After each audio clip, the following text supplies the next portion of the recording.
because by removing the tumor, they've merely treated the symptom. What reconnective healing does is it doesn't pay any attention to the symptom.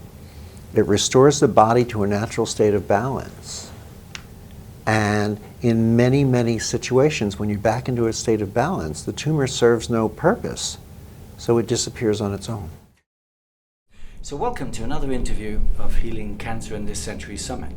And we have with us Dr. Eric Pearl, who at one stage was Los Angeles' leading chiropractor, until, as he said it, one day he suddenly became something different. He got Reconnective Healing Energies. Now, Dr. Eric Pearl has been teaching Reconnective Healing to over 100,000 people around the world. He's spoken at universities and medical colleges, to doctors and healing practitioners, and he's also spoken at the United Nations and to a packed house at Madison Square Garden. You may be familiar with his book, which is The Reconnection, and it's Heal Others, Heal Yourself. And we're here in Las Vegas, of all places. Dr. Pearl is just on his last day of a seminar teaching these healing energies. So welcome, Dr. Pearl. Well, thank you for allowing me to be here as your guest. My pleasure, entirely. So, is it true that you really weren't looking for another healing modality? It was not my conscious intention. I was practicing chiropractic, which is what I thought I would be doing for the rest of my life. When one day a few strange things happened and my life changed. I had a lamp turn itself on in the middle of the night and wake me up. I felt as if people were in my house. I got up with a knife and a can of pepper spray and went hunting looking for them. Couldn't find anyone. Went back to sleep. When I went into work that Monday, life was different. How different? Patients started reporting healings. First, they started telling me they could feel my hands without me touching them. As I moved my hands near them, their bodies went into involuntary movement. Their fingers would move, their arms and legs would move, muscles in their face would pull at their lips and their eyebrows.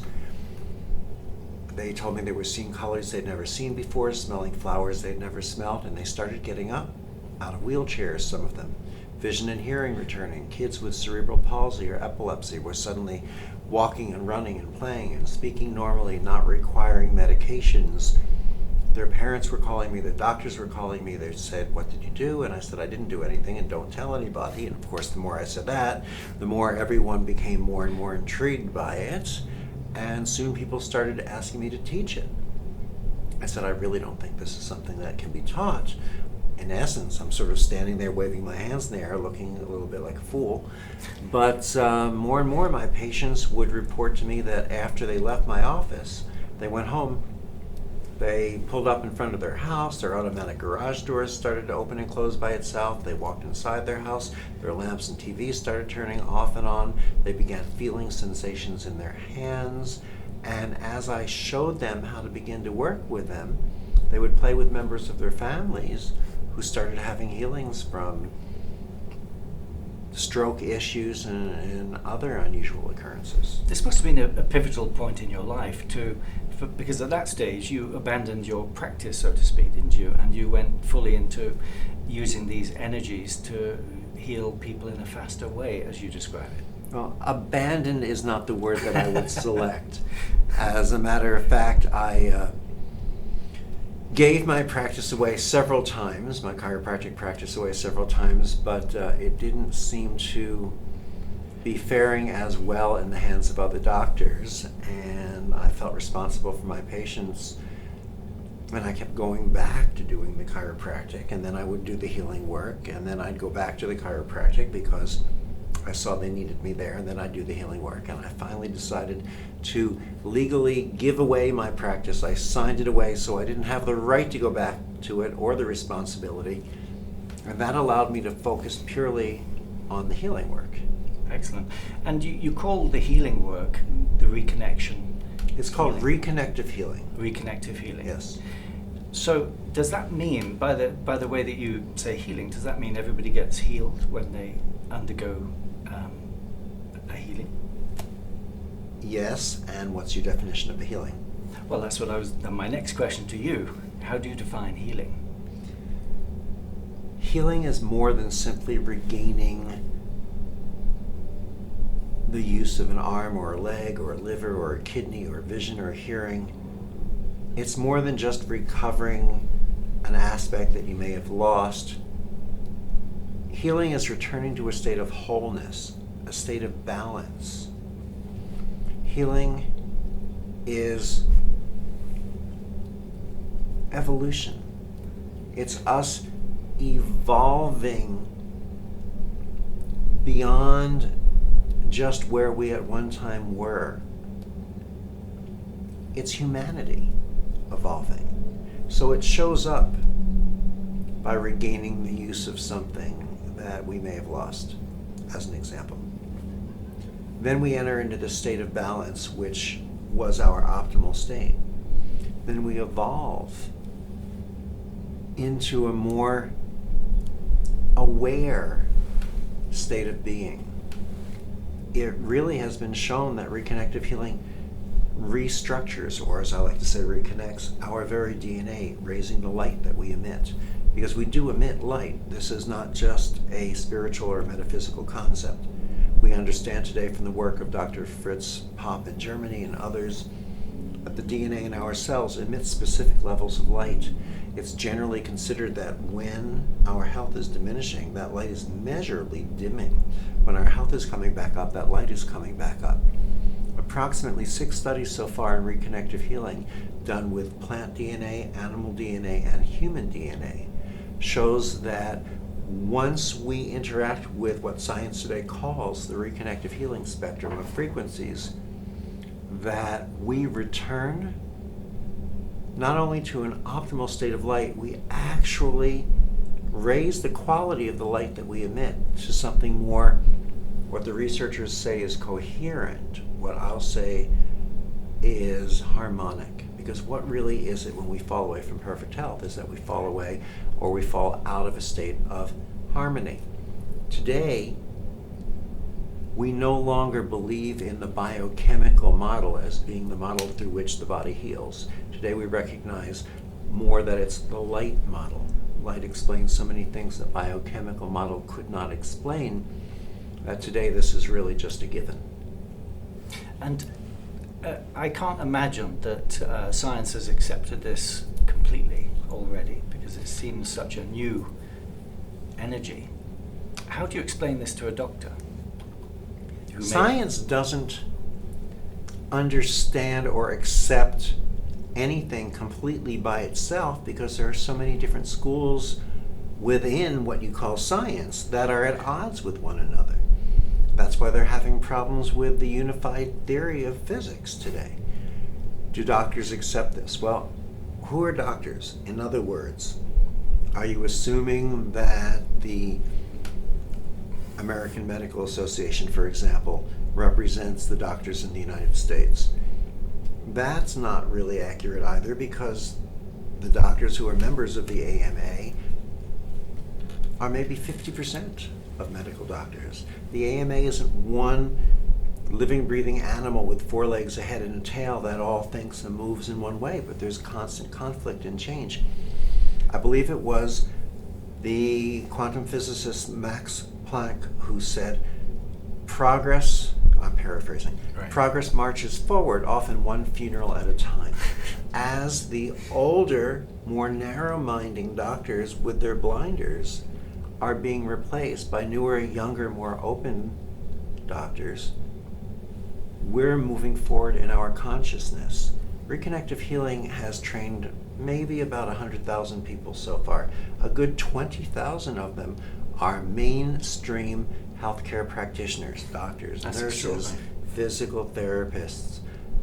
Reconnective Healing is practiced not only in hospitals, but in private practices as well around the world. In some countries, reconnective healing is actually recognized as a legal healthcare delivery form. Excellent. So our audience is primarily people who are looking for an answer to their cancer issues. How would you say reconnective healing can help them? Reconnective healing helps return us to an optimal state of balance. It does not address symptoms. It addresses the overall state of wholeness and health of the person. Right. A lot of our cancer treatments today are very symptom-oriented, although we don't always recognize that. For example, someone comes in with a cancerous tumor. What do? We treat the tumor. Radiation, chemotherapy, removal surgically, all sorts of different ways. But we forget that the tumor is only a symptom. The tumor is an indicator that the body has been out of balance for at least 15, 20 or more years for the tumor to form. Why is it that when the tumor has been removed and there are no other indicators of cancer in the body, medicine says, you're not well unless you've been cancer-free for 5 years? Because there's a really good chance that that tumor may return. Because by removing the tumor, they've merely treated the symptom. What reconnective healing does is it doesn't pay any attention to the symptom. It restores the body to a natural state of balance. And in many, many situations, when you're back into a state of balance, the tumor serves no purpose. So it disappears on its own. Well, this is extraordinary. So with all the scientific background to the healing energies and the effect, I presume there are many people who've been cancer-free for many years after having the reconnection process. Mm-hmm. So why aren't many more people actually having this in hospitals, for instance? Well, that's a really big question. And although I think the majority of us would like to think differently, the machinery of medicine is often motivated by income and finances. Right. Now, every healthcare discipline has its role. I think everybody in life assesses some of their decisions and choices with finance involved. So I don't think we're saying medicine is bad. It has its role. Every healthcare discipline has its role. The only danger is when one healthcare discipline feels that it is the expert over others. I won't want my chiropractic doctor to do my medical. And my medical doctor, unless they're also a licensed chiropractic doctor, is incapable of doing my chiropractic. I don't want my dentist to do my ophthalmology. I mean, there are different fields. If I had an infection in my body that wasn't responding to reconnective healing, for example, I would be very thankful and appreciative for antibiotics. If I had an infection in my body that wasn't responding to antibiotics, I'd be very thankful for reconnective healing. So it almost, to somebody on the street, this sounds almost too good to be true. You have the scientific background, the scientists have examined your energy and they found it to be valid. And yet you can train somebody in a weekend to be able to deliver this energy to somebody that may be transformational, may be miraculous. It's a 5-day training program to teach people how to do reconnective healing. It's a lot of training in awareness, feeling, sensation, consciousness, philosophy. Reconnective healing is an art, it's a science, and it's a philosophic understanding. It's a different approach. It's not necessarily better, it's not necessarily worse. It's a different approach that brings about highly effective results. That's excellent. And the CDC actually said recently that 75% of all disease is emotionally based, meaning trauma and things like that. How does reconnective healing energy deal with that? The way we've been approaching healthcare has been, as I stated, very symptom-based. If someone has a headache, we take an aspirin. If the headache goes away, we say we're better. But really, we don't look at why we had the headache. What happens is the headache is the symptom disappears, but the imbalance that created the headache allows the headache to return. Now, we're not this foolish outside of the human body. If you walked into your house, opened the front door, suddenly you were confronted by billowing smoke and heat. The smoke alarm was going off in the kitchen. Would you grab a scissors, cut the wires, and say, there, that's better, I hated that noise? That's what we do with aspirin. Right. Instead, you would look for the fire, find it, extinguish it. What reconnective healing does is it returns the body to a state of balance, physically, mentally, emotionally, spiritually. Many people report, once they experience reconnective healing, that they find themselves on their life path in an accelerated fashion. Relationships change, career paths evolve. It seems to not be limited in its focus to any one single aspect. So it's a different approach.